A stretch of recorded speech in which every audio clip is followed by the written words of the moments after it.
George Bush has flown into the meeting of G8 leaders tonight. Near the top of the list of problems, poverty in Africa. But activists worry that G8 nations' aid for Africa is being seized by vultures.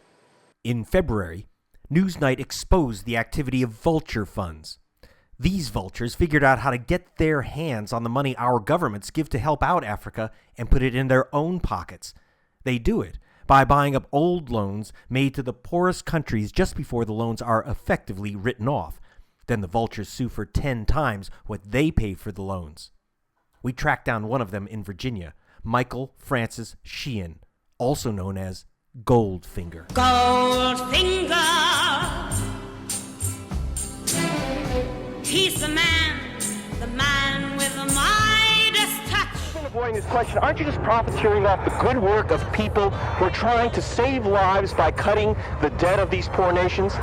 Well, there was a proposal for investment, but that's all I can talk about. GoldFinger paid just $3 million for some old Zambian debt, but eventually sued Zambia for $55 million.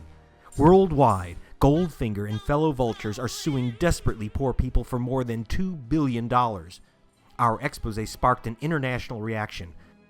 The next morning, the Newsnight report was rebroadcast in America. After watching our Newsnight piece, two very angry congressmen marched right into the White House and demanded the president do something. I was outraged, just simply outraged to hear this shocking broadcast. It infuriated me. It made me angry. It was just on my mind. I couldn't even hardly focus on what the president was saying. Congressman Donald Payne surprised the president with the issue. He was joined by one of the most powerful men in Congress, John Conyers. I brought this matter up to President Bush in the White House. I asked him about vulture funds and did he know that some of the poorest nations were being taken advantage of in this highly immoral, ruthless scheme. And he said he was interested in knowing more about these vulture funds operations, and he said we would get to work on it right away. That same day in Britain, a judge ruled that Sheehan and his associates were evasive and dishonest. Yet the judge had no choice but to order Zambia to pay Sheehan's firm its $15 million. And that upset some members of parliament. On March 1st, 85 of them demanded a change in the law to put Sheehan and other vultures out of business. Ministers faced repeated questions about why the government had not clamped down on vulture funds, and some MPs weren't happy with the answers. It is British law and British courts that vulture funds are hiding behind. What Gordon Brown needs to do is tackle our law, tackle our contract law, make it impossible for vulture funds to behave in this way. The Zambia case especially drove their anger, raising the issue of corruption. Here's something odd. Zambian officials agreed to pay GoldFinger $15 million just days after he bought the debt for only $3 million. Now, why would they do that? Well, according to an email disclosed in this courthouse, GoldFinger said the deal would be done because he was making a donation to the president's favorite charity. Now, could the president's favorite charity actually be the president himself?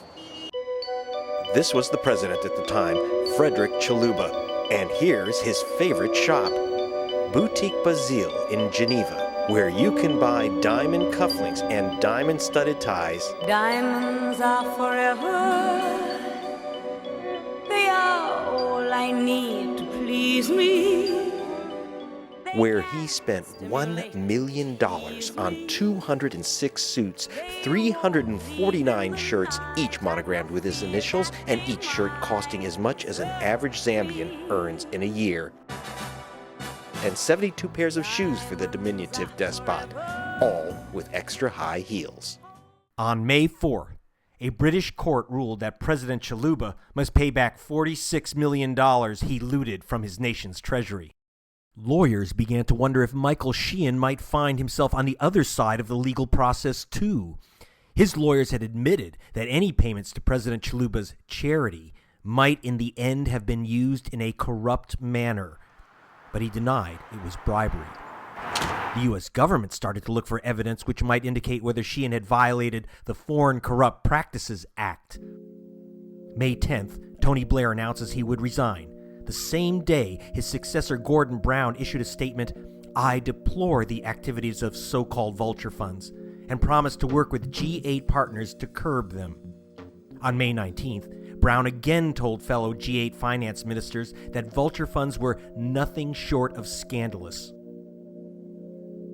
May 22nd, the heat is on as the United States Congress holds its first ever hearings on the vultures.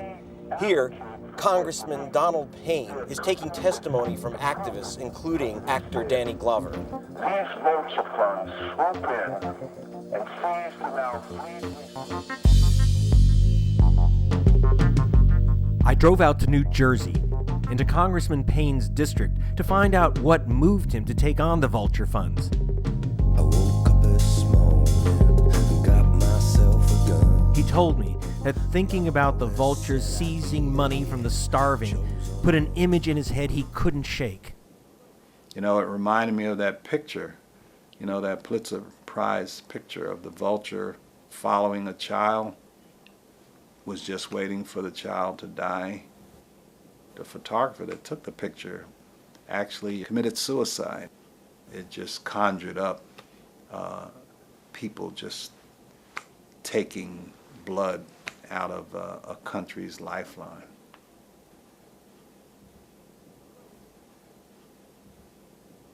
The vultures have already sucked up about $1 billion in aid meant for the poorest nations, according to the World Bank in Washington.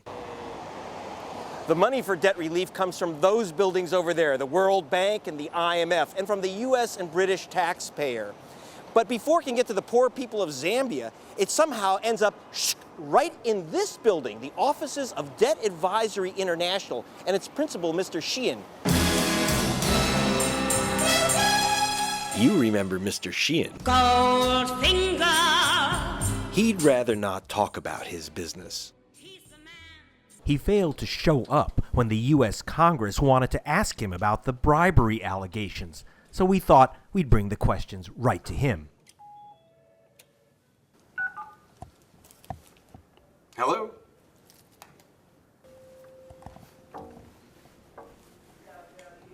Hi. Is Mr. Sheehan in? We just wanted to ask Mr. Sheehan. Sorry, Mr. Sheehan is not here. He's not here. Is he in the country? We just want to ask Mr. Sheehan why he didn't appear before Congress to answer allegations of bribery of Zambian officials. Did they call you? Right away. Uh-huh. Yeah. Before Secret Service. I guess Mr. Sheehan doesn't like visitors, huh? No, not on the spec. Not when it comes down to seeing cameras and stuff. I don't think so. Doesn't like congressmen either. I guess not. Mr. Sheehan faces more serious congressional hearings later this year in front of John Conyers' Judiciary Committee. Hey, Greg. Hey! Come on up. So do you get bigger suites now that you're a chairman?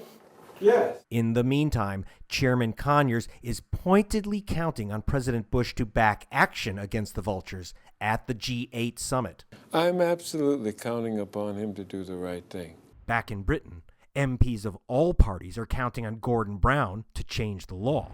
It's a legal loophole, really, and I think he can close that. That's what he should be doing. He should get to grips with what is clearly an exploitation of the current system and goes against the spirit of the G8.